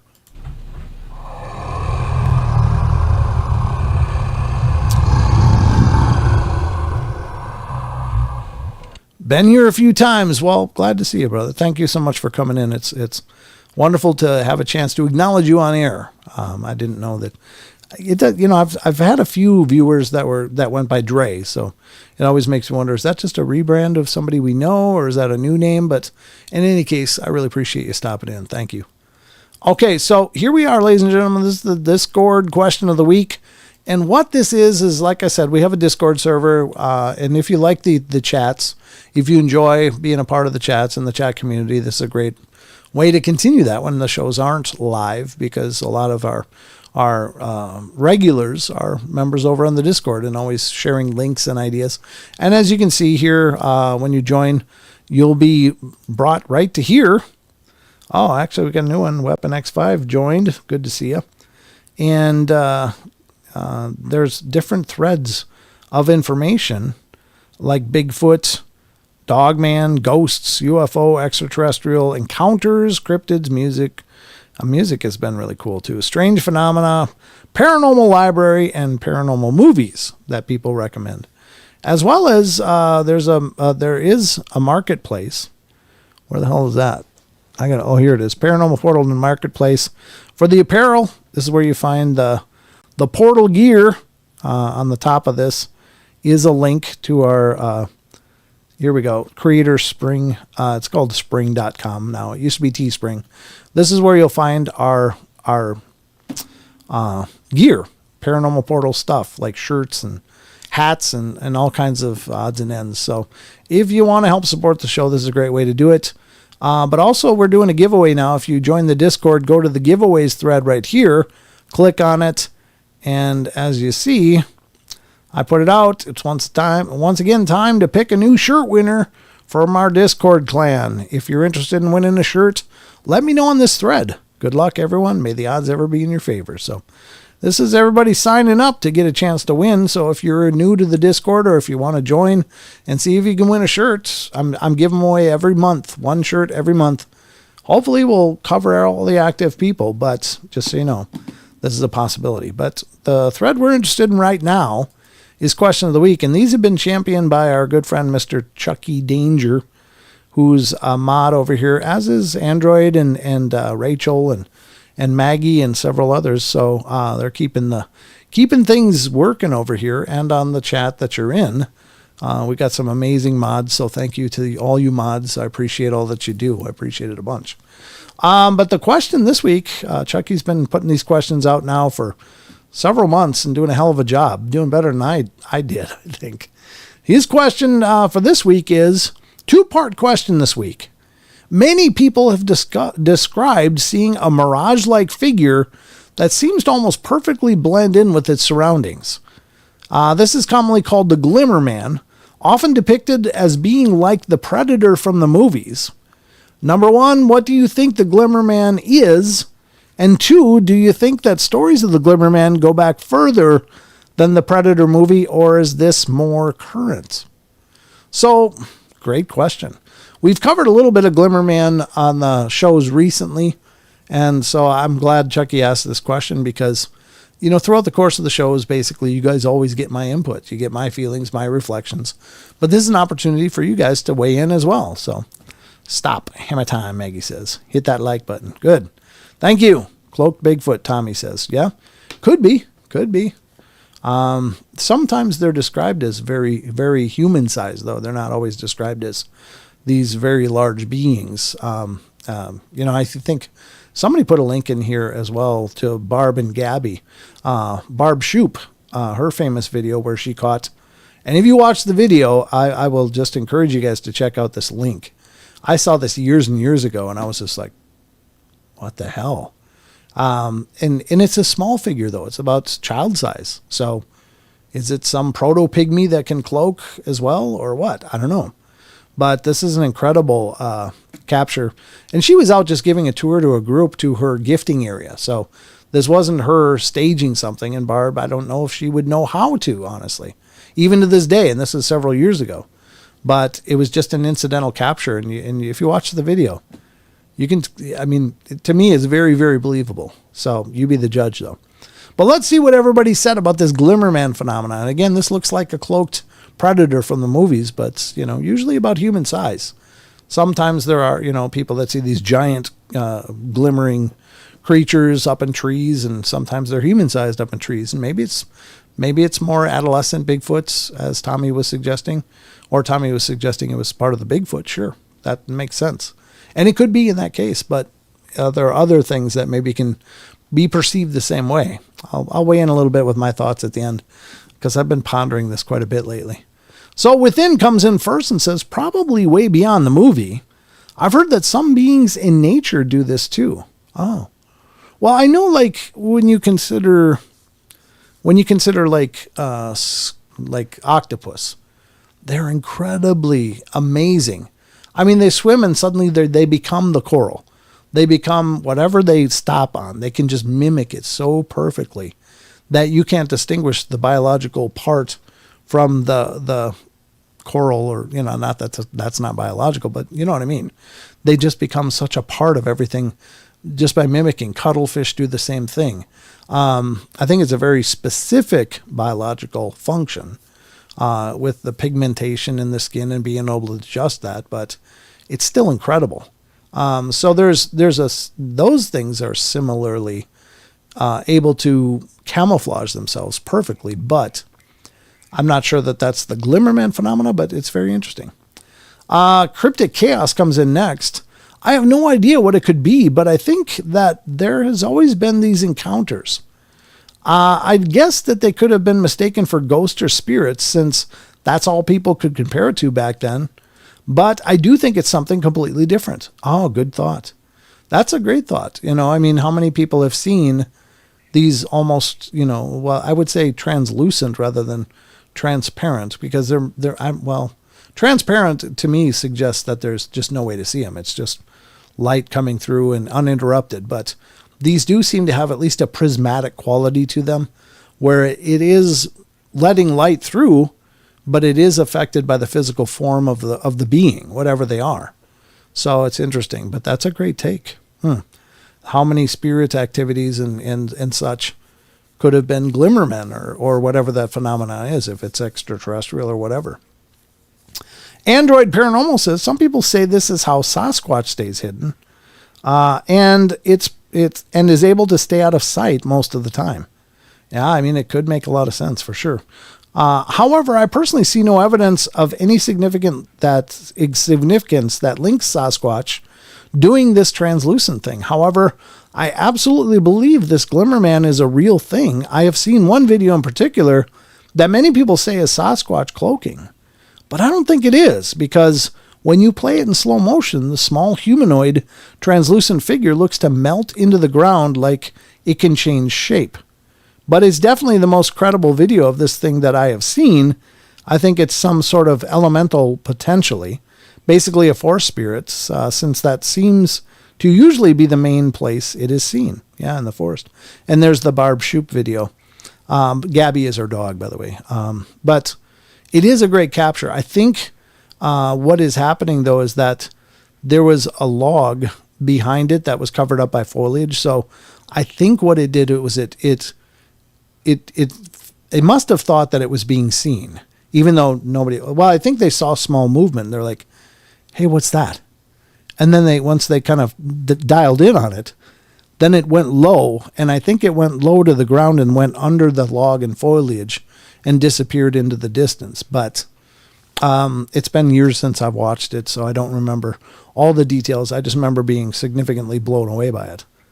So it says, the video of this translucent figure, aka the Glimmerman, I'm referring to, that melts into the ground and makes a sound like it's scampering through the leaves. Yeah, so I think it was going low and scampering through the brush to get under the log and disappear. Or at least maybe it wasn't a log. Maybe it was just a bush that it went low. Because if you look at a lot of bushes, when they come out of the ground, there usually is a gap between where they spread out. Usually, not always. But perhaps it was utilizing that free space to get low and get under it and then get out of the way. K-Love comes in next and says, I think these are aliens with a more advanced technology. And that could be, K-Love. That's a great take, too. It's certainly, when we're dealing with aliens, they could be 100 years advanced to us, thousands of years, or even millions of years. So I guess if they're keeping tabs on us and seeing what we're up to, this could be a good way to do it. It's definitely up close and personal surveillance. Eric the Purple Hobbit weighs in next. This is, who knows, young Sasquatch learning to do whatever Squatch do to ghosts? Maybe predators are really real. Or just some old answer to most of these. There's so much we have no idea about. Could be a whole new critter, government, experiments, demon, or maybe it was really a chicken man. I hear he's everywhere. Yeah, you never know. I've never heard of chicken man. But I don't know. God only knows. The one consistent is, since doing this show for the last 8 years, is that I thought I had this stuff all figured out before I started the show, and then it's like, how much stuff is out there, if you can take the claims at face value, everything's out there. But if you add a little bit of logic, then there's a lot out there. Still, a lot. But you still got to filter out some of it, I think. I don't know. Just my take. Let's see. Next up is Fathom 13. A big block of text here. One evening about a dozen years ago, I saw this thing both cloaked, and then a couple hours later was face to face with it uncloaked. And the only thing I was under the influence of was my own depression and turmoil. I thought I was going to literally die of a heart attack when I saw its face. But luckily, I remembered a nearby light switch, and it disappeared when the lights went on. Slept with the lights on for many weeks after that. I've been trying to tell people of my multiple experiences for years now and asked nothing in return, and I've gotten very little feedback as well. Maybe the algorithm has me shadow banned or shadow boxed in from my words being read by a video or a wider audience. But that's what it feels like, at least. I honestly think people can't grasp everything that goes on in life's reality, and could/would live by their own current moral conduct, as they do now if they knew the truth. So I ask you, if various phenomena are witnessed, how is a person supposed to know the difference between what is angelic, demonic, alien, cryptid, if these things don't actually explain themselves or always give off any evident feelings of fear or dread? And additionally, how does one know if the last three mentioned are commonly known for being good at staying hidden or associated with being deceptive? I think this is a really great podcast with a lot of heart and humor, and I appreciate all the work that goes into it. Thank you, Brent. Well, thank you. That's a great question. How do you know? I often wonder that same thing, honestly, when I'm talking to people or when I'm reading things. It's like, well, how did you get to that conclusion that that's what you were dealing with? I think a lot of times, if it scares people, it's evil. And I don't think that that's a fair assessment because, I mean, honestly, when you see things move, when you see things happen that don't normally happen, like a door slammer or whatever, or you see something shift and move, or if you see a strange light anomaly, oftentimes our reaction is fear because, we basically fear what we don't understand. And after that, we're probably going to interpret what we saw and experienced through that same fear response because that was the emotion. That was the experience we had. Must have been evil because I was afraid. Well, there's a difference between fear and being startled. Now, startled and seeing something can make you afraid, but I just think that's a great point. How do we jump to the conclusions? Well, it was this because that's the way it felt. Is that fair as an assessment? Maybe not. I think there are demons. Don't get me wrong. I think there are very horrible things out there, but I don't think there is numerous as many claims would imply.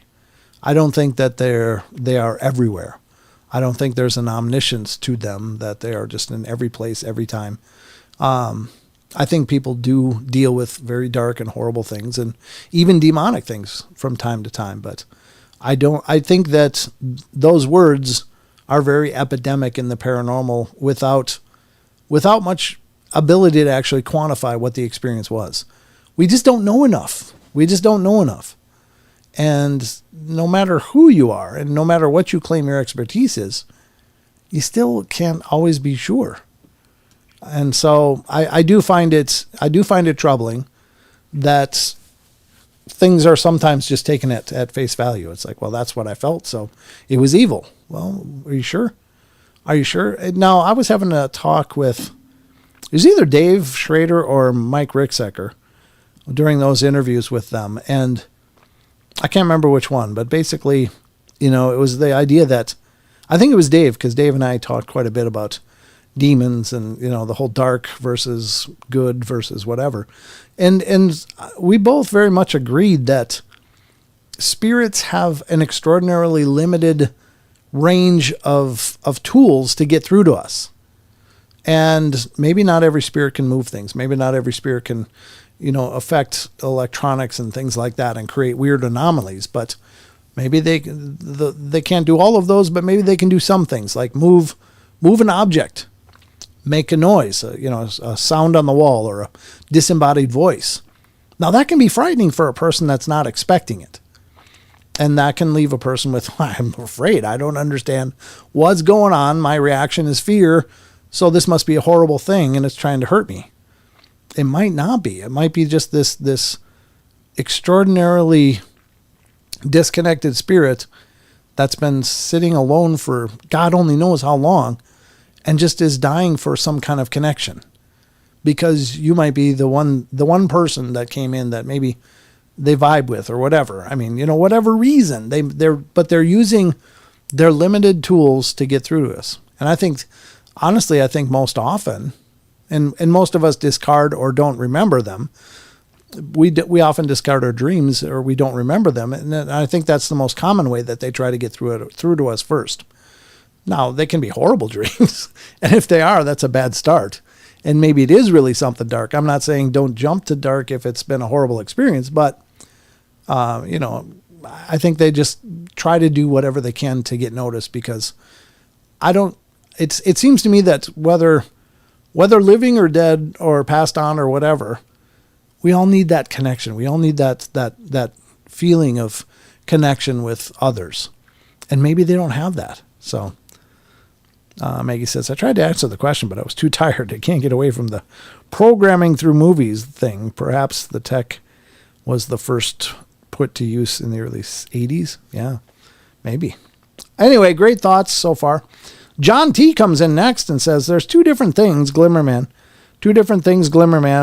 some kind of humanoid entity and a shimmer effect like a predator. And I understand it caused by high vibration, and I've seen shimmering a few times in trees and running through the woods. As for second part, I think these effects have been around as long as these creatures have been. Yeah, that's a great point. That certainly could be some of what they are. What if they are fully manifest in their own reality, but they're just a little out of phase to our reality? What if they're here but not here? And by that I mean they're there in their experience and they're experiencing their world around them, but somehow there's a overlap to our world. And so there is a form and a presence to them, but maybe they're not entirely aware of us, or if they are, they're thinking maybe we're the Glimmermen to them. And maybe they're like, what the hell is that? Do you see that? What is that? There's a form of a person, but I can't see it. And again, it gets into that whole, what if we sometimes bleed through to other places and they bleed through to us? Again, came up in the interviews with Mike and I think with Dave, that sometimes we're the ghosts to the ghosts. Sometimes they look at us like, like we're the ghosts. And maybe it's some kind of dimensional or vibrational or frequency disparity that we can't perceive them completely, but we can perceive them. So great takes. Karen Alberting comes in and says, I don't know how I feel about the Glimmerman. I think of things as more of camouflage, though I've heard that there is a kind of shimmer sort of effect when it comes to Bigfoot like Predator.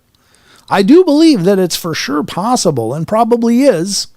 I think there is much more than our three-dimensional minds and sight can possibly see. Amen to that. I think I would probably be shocked to our senses. It would probably be shocking to our senses. I'm probably making no sense. I just think there is so much more than our minds can't wrap our minds around. Yeah, good point. I think colorblind people can see more than normal-sighted people. I know my dad and son, both colorblind, could see camouflage easily. Now I'm rambling, so I'll stop. Oh, that's interesting. I never heard of that. I don't, I do know some colorblind people, but I've never had in-depth discussions with them about what that's like. I just thought they just saw colors differently, but maybe they really can differentiate between fabric colors and, actual natural colors. So that's pretty wild, Karen. Thank you for sharing that. Rachel comes in and says, Glimmerman might be a being of pure energy that has a shell surrounding it to exist safely in our world. Pop culture through the Predator movies might have put the focus on of both its appearance and existence into the paranormal culture. Because before those movies, what would it be described as?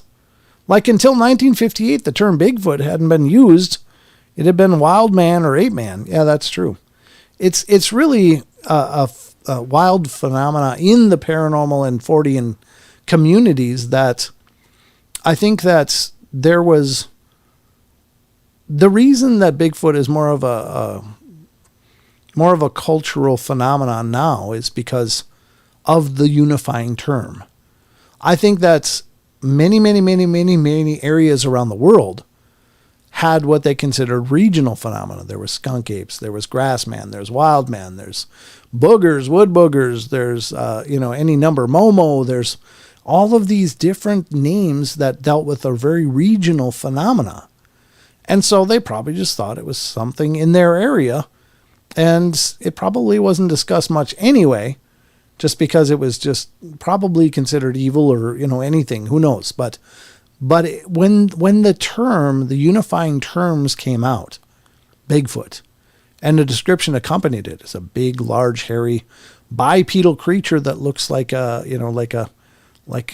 caveman or something with full of hair. And then people went, wait, we got those here, but we call them this. And suddenly, because when Bigfoot first came out, it was a Pacific Northwest phenomena. I learned about Bigfoot from In Search Of with Leonard Nimoy. I was fascinated by it, but it was in the Pacific Northwest. I'm in the Midwest, Minnesota. We didn't have to worry about those things there because I wasn't out in Northern California up to Washington into Canada. So it wasn't something that I really dialed into because it was way far away. I was interested in it, but then everybody started accepting the fact that, wait, that describes what we have here. That's a skunk ape. We call them skunk apes. Well, we call them wood boogers. We call them the grass man. We call them the Yeren, the Yowies, the Yetis, and all of these names, the woodwos, the grogok, and any number of names around the world. And it became understood that this wasn't a regional phenomenon at all. So that's a great take. Great take. Pineapple Tango comes in next. I feel the Predator movies gave it a more accessible way of describing what people were/are seeing. Is it Bigfoot? Skinwalker? No, I don't think so. I think it's something unique and terrifying. Yeah, you could be right. I don't know. There's one video out there of a couple of hikers, a man and a woman. Allegedly, it's a found camera kind of thing. So I'm already, it sounds a little staged. But anyway, they did get footage of these smaller humanoid figures kind of lurking in the fern beds and stuff. And they could see it. And they're like, hey, what's that? And they're watching it. And then it starts making these weird noises. And suddenly it charges at them. And they run and they drop the camera. And they were apparently never heard from again. It's just, it's kind of the orgy of evidence thing. It's the Blair Witch Project, I guess. I'm sure it most likely was somebody's project, just their little video, but maybe not. Maybe it was legitimate. I don't know if you guys have seen that. Maybe you know what I'm talking about, but it's interesting stuff. All right. So, SoCal Squatcher comes in next. I believe some of the sightings of the Sasquatch cloaking, some possibly another type of alien, I do believe they've been around forever, like the rest of the woo. Yeah, I think you're probably right. And Philip Blair says cloak squatch. Yeah. I don't discount that possibility, at least for some of the sightings, certainly. SoCal Squatcher comes back in again. Think episode 1027 of Sasquatch Chronicles talks about the cloaking squatch. Very cool. I love Sasquatch Chronicles, obviously. I wish I had more time to actually go listen. I know Wes just does an amazing job, and he's second to none in the Fortean paranormal worlds. But yeah, his shows are amazing. So there you go, folks. This has been the question of the week. Again, it's been a long discussion. I hope you guys enjoyed it. Thank you to everybody that took part in the conversation. I really appreciate it because, honestly, there's no wrong answers. There's no wrong answers to any of this stuff. We just don't know. We have no idea. Oh, I see how it could pick up Bigfoot then. Wow. What are we talking about? LiDAR is a laser system that uses lasers to scan the area and create a picture in 3D. Yeah, a lot of our new phones have LiDAR built into them.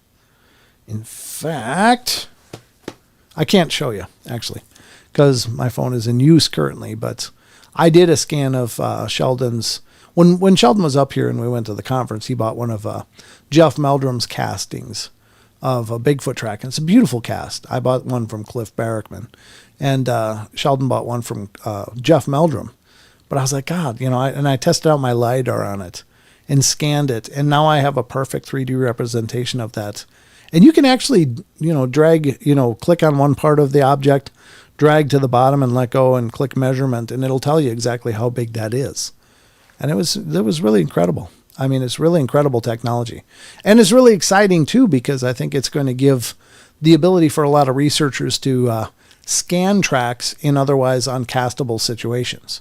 When they find depressions on, like, embankments or, in a strata that's not really conducive to putting plaster, like mud, well, they can LiDAR scan it, and it'll grab a perfect 3D representation of it, including, if you spend enough time and are slow enough, you can most likely catch dermal ridges and such as well. So I think it's going to be a real amazing tool in Bigfoot research and in other research as well. Potentially even spirits, because, there's people that are utilizing LiDAR during investigations for ghosts, and God only knows what else. Maybe there's lots of things around us that can't be seen.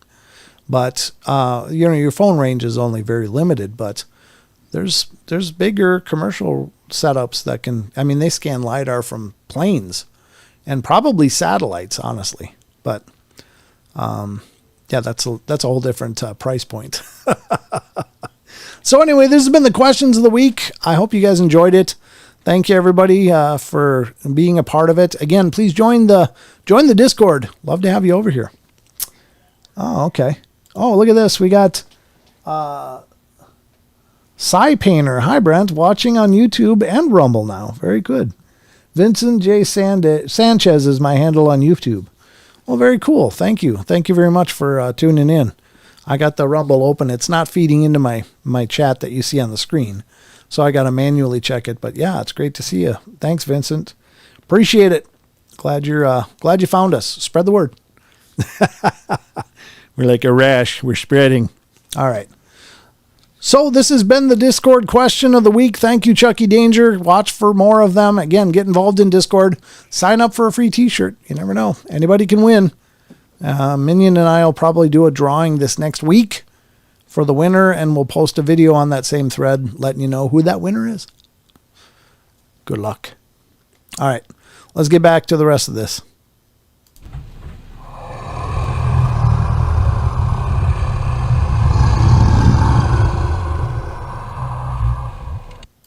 I got to figure out a way to make that transition really smoothly. Haven't done it yet, though. I'm kind of nickel and diming everything together here, folks. Yo, Brent. Hey, David. Good to see you. Sorry, I'm a bit... What? Slow? You're not slow, Maggie. Satellite LiDAR. Would that bypass solid walls? I don't think so. I think LiDAR is just generally... When it hits something solid, it just rebounds. So it's like a... It's I don't think maybe there's a more powerful version of it that can be like ground penetrating. I don't know about that. I know they use it a lot when they're scanning. They've scanned like the rainforest and stuff, and people have found old ruins that hadn't been discovered yet of like the Aztec or the Maya and stuff, and that's really exciting because apparently it can go through the canopy pretty well. Because the canopy is mostly just these sticks that might rebound it, but it can get enough of a ground impression to see old footings and stuff that have become overgrown, and that's really exciting stuff. I'm loving tonight's show. I love them all. Thank you, Karen. Appreciate it. Really glad you do. Big setups of LiDAR use infrared and ultraviolet to bypass vegetation. Okay, thank you, Ron. You are a badass, Brent. Well, thank you very much. I'm just an idiot with a microphone, but I love doing it. I love talking to you guys about this weird stuff. I bet ground penetrating radar and LiDAR are not that different. Maybe not, Tommy. That's a good point. I don't know. Maybe it's the same animal. It's just a different name, or maybe it's a different name because of the intensity of the waves. Maybe it's LiDAR uses a more rebounding type of wave, whereas the ground penetrating one has more penetrating. Maybe it has to do with the wave amplitude or something. I don't know. Great point.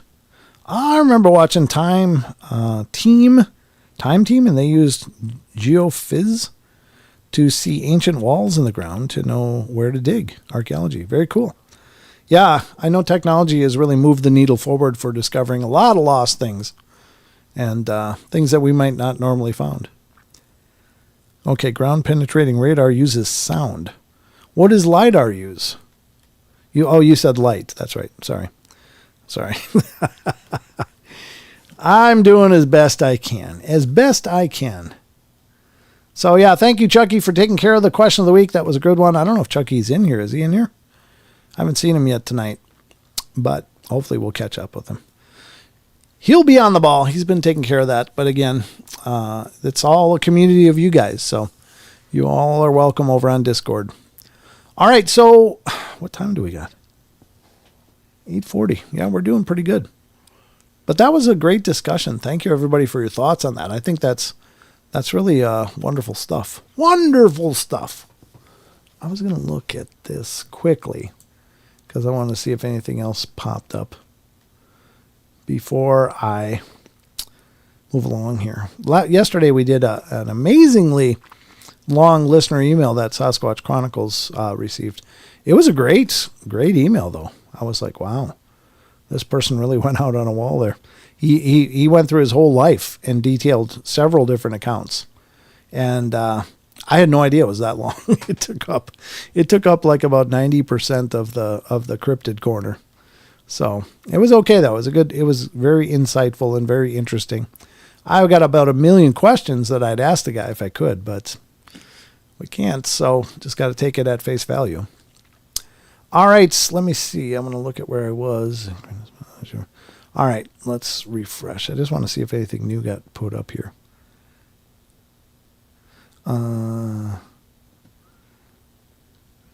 Nope. I guess everything is current on Sasquatch Chronicles. So we got 2 articles left there to cover for the Cryptid Corner, and then we're going to move over to Phantoms and Monsters and explore some of Lon's work. And both sites are amazing. Again, please support them.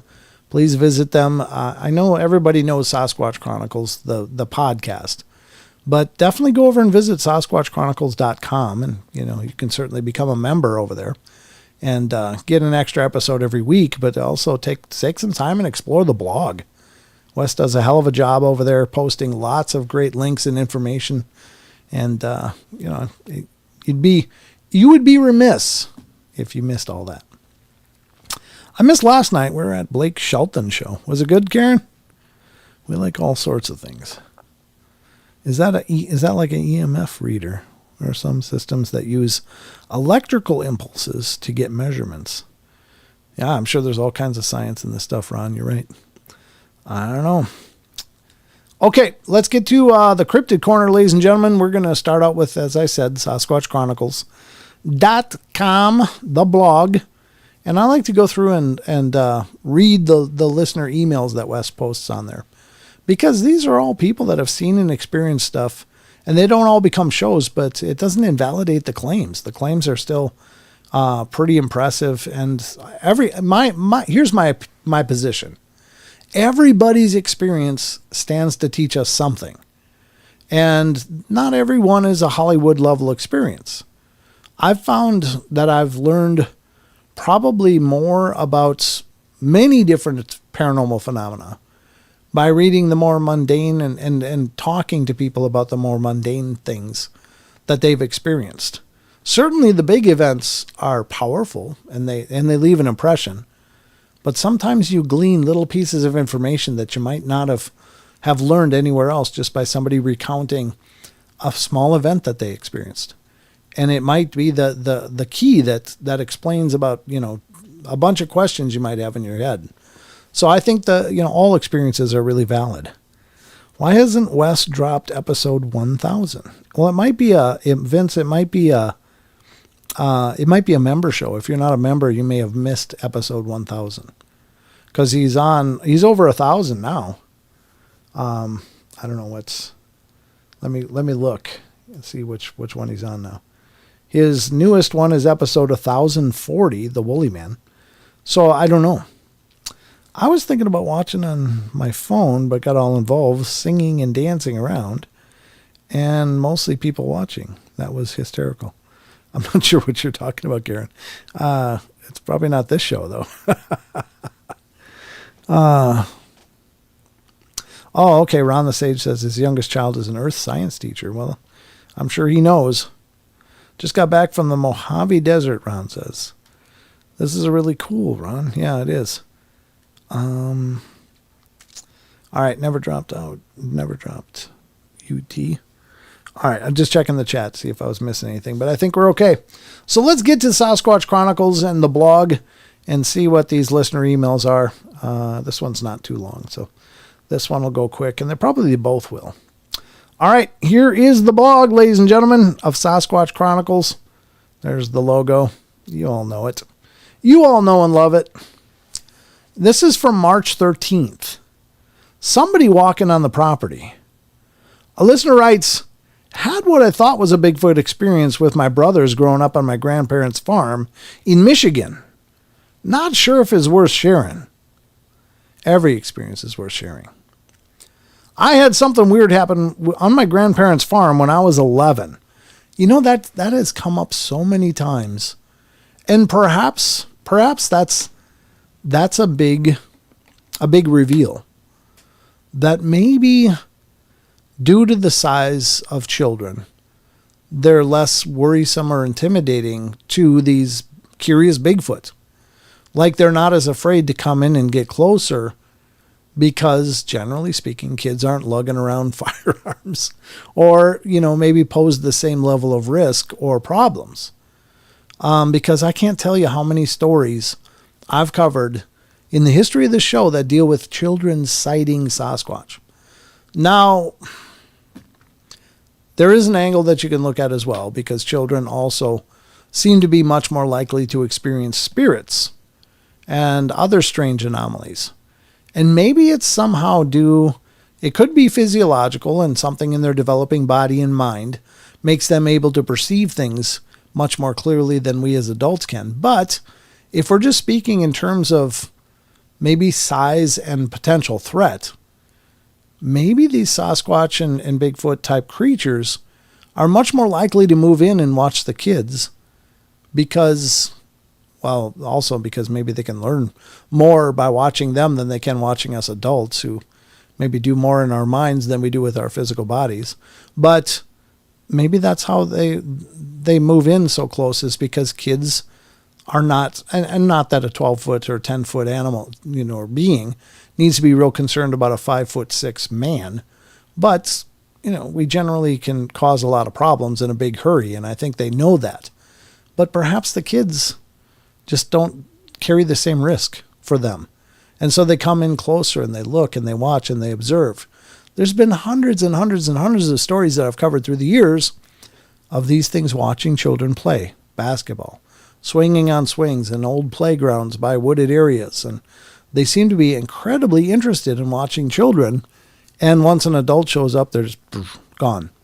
And the adults think the kids are, imagining all this, or in a flight of fancy of some kind. But I think there's something to that. I think that perhaps they are just not as threatened by children, and so they come in closer to look. Not that they're always, not that maybe in 99% of the cases they're not trying to cause any harm, but they do seem incredibly interested in what we do and like to come in and check it out when they feel safe enough to do it, which is usually in the cover of night. But even in the daytime, children have these sightings. So worth a thought. Maybe if you've got some pretty sharp kids, bring them on investigations. Just watch them close, really, really, really close. I'm not advocating endangering children for any measure, but it does come up over and over and over, and I find that fascinating. That does seem to be a behavioral insight on what's going on with these creatures. So, all right, so we had what we thought was a Bigfoot experience on my brothers with my brothers growing up on my grandparents' farm in Michigan. Not sure if it was worth sharing. I had something weird happen on my grandparents' farm when I was 11. One week, my grandmother had noticed somebody walking on their property near the big bend of the creek, and she yelled at it thinking it was a person. Well, the person had heard her and hid behind a bush. She said whatever it was hid for 20 some odd minutes and then ran off. Fast forward 2 days, me and my brothers, age 11, and my two twin brothers, age 8, were leaving from my grandparents' farm with my dad late one night around 1 a.m. The only people there at the house was my grandma, dad, me, and my two brothers. Before leaving, my dad was wanting to have a conversation with my grandmother about some family drama and had asked us to sit on the back porch. So me and my brothers went out and sat on the porch. They live in the country and have 300 acres, and the next closest house was about a mile away. As we were waiting outside, me and my brothers were sitting on this small porch with maybe 5 steps. I was sitting on the top step, and my brothers were sitting right in front of me when a rock hit the tree in front of us from the opposite side of us. The rock was about the size of a softball. Oh, that's not intimidating. Jeez. We all looked at the tree to see this rock starting to roll a little. Well, I'd asked both my brothers, knowing that they didn't throw the rock if they had thrown it, and they both said no. We had all went back inside and waited until my dad wanted to leave. I've grown up on that farm, traveled all over their property, and never once had that happen. It wasn't uncommon to find a lot of dead animals on their property, but we often just thought it was just coyotes. Weird. And me and my brothers have never been able to explain it. Yeah, it's a weird one-off event for sure. But generally speaking, softball-sized rocks don't throw themselves. So, so whatever it was, that is a pretty profound event. So there it is, folks. Again, it's a one-off event. It's a small event, but it's several insights, I think, having to do with children and Bigfoot, and it's a correlation.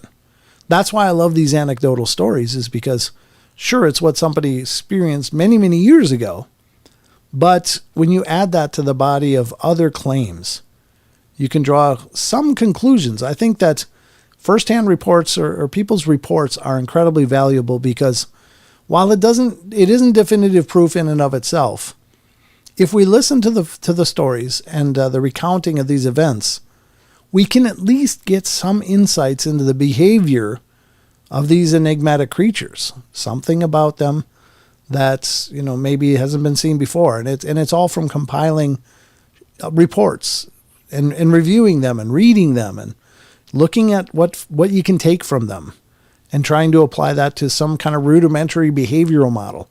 It might not be extraordinarily accurate, but it might be a start. And I think it was Carrie Arnold of Bigfoot Odyssey that said, that this is evidence. Anecdotal reports are evidence. And that's a good point. I think that oftentimes people just discard it like, just a bunch of kids saw something. What do they know? Well, if a kid sees a car crash, does that mean it didn't crash? Yeah, I mean, kids aren't all liars and imaginary, make-believe. A lot of kids are just brutally honest. They just, this is what I saw. They don't understand what they're seeing, and certainly fear can shape part of their vision, but still, it doesn't disqualify that they had experiences. So very cool. I'm glad that people do even throw in these kind of small reports because they can give you another piece of information to add to the puzzle. All right, go to the next one. Portal time is different. Oh, the show went super quick. Well, it's not over yet. Oh, dear God, it is. What the hell? How did that happen? I thought we had, yeah, Kerry was a giant. Yeah, he was, Tommy. Yeah, I miss that guy all the time. That's just, it's such a horrible tragedy to lose him. Lost a few friends in this field through the years, and it just cuts like a knife every time. All these voices, all these people that, they're just sharing their passion. They're just sharing their message, and to see that there comes an end to that is just such a heartbreaker. We lost a giant, as you said, sir. Yep. I don't know how it happened, Maggie. I swear to God, the last time I looked at the clock, I swear to God, it said 7:40. Maybe it said 8:40 and I just read it wrong, but God, because I was like, what do you mean it went fast? It's not over. I really admire your critical thinking skills, Brent. It's rare in this field. Oh, thank you, Keyshawn. I appreciate that a lot. I don't know anything, honestly, and I don't claim to, but I think you got to examine every piece. And the only way we're going to move the needle forward is just by digging into it and making what conclusions you can. And you might be absolutely wrong, but at least it becomes somewhat testable at that point. But we got a lot of ideas in these fields, and some of them I think are just amazing. And others I think are just way out there. And I'm not claiming to know which is right and which is wrong, but I can only come to the conclusions that I have just by virtue of what I've read and explored and researched and the things that I've experienced. So I appreciate that praise, though. Thank you so much. That means a lot, man. Means a lot. Yeah, it's 11:55. Well, it's 8:55 here. I don't know how the time went so fast, guys. That's crazy fast. But it did. I'm sure I must have misread the clock because I thought we still had like an hour and 20 minutes. Wow. I guess that's the way it rolls. You're right. Portal time is different, Maggie. You're right. It's always weird here. But anyway, I'm so thrilled you guys were here with me tonight. And remember, please get involved in the Discord. If you would, please hit the like if you enjoy the episodes. Please share these streams. Help me get the word out there. I don't need the show to be giant. I love when you guys are here. I love when new people come in. It's exciting to me, and it's neat to see that, that what we're doing is reaching people. And it's not an ego thing. It's really not. It's just, I just love doing this show, and I want it to matter. I don't know how else to say it. I just want it to matter. So enjoyed the show, Brent. Always fun and learn a lot. Thank you, Karen. I appreciate that. So anything you can do to move the needle forward for me, I appreciate. We've been working and lurking. Great show. Thank you, Trace. It's good to see you. I'm sorry we haven't seen you at any conferences lately. Maybe you should go to Vernal, Utah. Just saying. That's coming up in September. Stoked I found the show, Brent. Thank you, SoCal. I appreciate that you're here. And thank you, everybody, for coming in and spending some time, even if you're out there just listening. Thank you. You don't have to chat to matter. It's just great to know that there are those of you out there that enjoy spending the time with me while I run my lips and try to make sense. Sometimes I make sense. But yeah, this is a labor of love for me, both this and the podcast. And it just means the world to me. It means something to you guys too. So thank you for your love and support and encouragement. And spread the word. Let other people know. See if maybe more people will enjoy what we're doing. Thank you for coming in, Tommy. Good to see you, brother. And looking forward to more drone footage, brother. That's exciting. I've wanted to get one of those too, man. It's on the bucket list. It's just not in the finances currently, but we'll get there.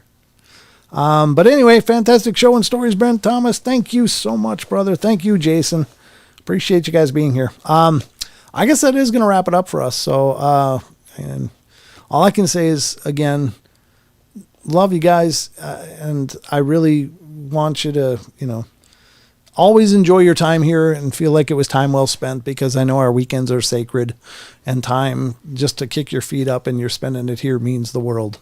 I say that all the time, but I couldn't be more sincere. But remember, we love you all. Be good, be kind, be nice. Take care of each other out there and help each other out. Find the magic in every day, and remember to laugh as much as you can. And I'll see you on next Wednesday for sure. watch on Monday for the new podcast episode. It's our interview with Dave Schrader of Darkness Radio and his new podcast, Paranormal 60. It's a great podcast. Check it out. It's on YouTube as well as out on the podcasting platforms. Dave's a great guy. He's been around forever. He's been on a number of shows. He was working with Ghost Adventures, had a little mini series with Zach Baggins, Paranormal Challenge, and he's an author and just an incredibly insightful guy. So yeah, check it out. That'll be on Monday. And there'll be a video version of that as well, posted on these video sites. Rumble, YouTube, BitChute, not on Twitch because you can't really archive shows there, but I hope you guys check those out. Those are my new attempt to reach more people as well, just to give a visual experience to the same shows you're hearing on the audio podcasts. But you can find the podcast everywhere on every major platform: iTunes, iHeartRadio, Pandora, Spotify, Google Play, Stitcher, CastBox, and a gajillion other ones. So I hope you guys will check it out. But that's it for me. Love you guys. Have a great rest of your weekend and make the next week amazing. Manifest a positive Monday.